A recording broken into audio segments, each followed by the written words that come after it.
Ini ada yang ngojek tadi, bayarnya pakai ini.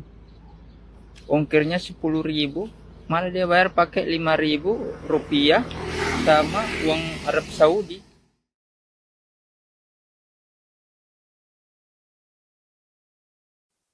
Warna uang kertas yang hampir sama seringkali mengecoh seseorang saat melakukan transaksi baik penjual maupun pembeli.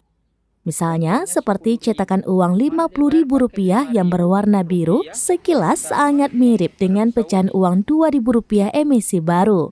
Namun ternyata tak hanya sesama uang rupiah, terdapat mata uang negara lain yang bahkan sangat mirip dari segi warna hingga ukurannya.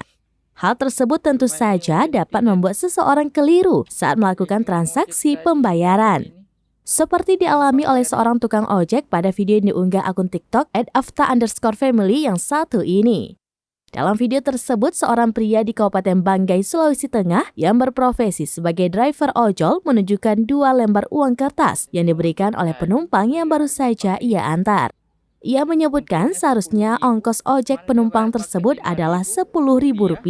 Namun ternyata penumpang itu membayarnya dengan jumlah yang lebih banyak. Diduga tak sengaja memberikan bayaran lebih, penumpang itu justru membayar dengan uang yang tertukar. Sebab salah satu uang berwarna coklat itu adalah mata uang Arab Saudi senilai 10 rial atau setara Rp10.000.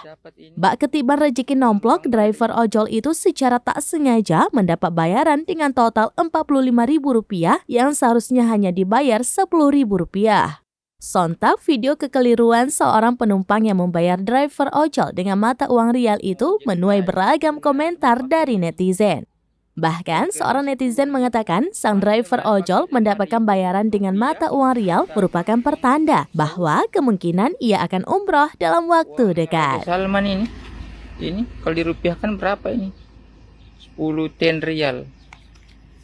Bagaimana ini? Hah? Bagaimana ini wahai netizen? Ini ngojek tadi ini dapat ini. Penumpang bayar ini.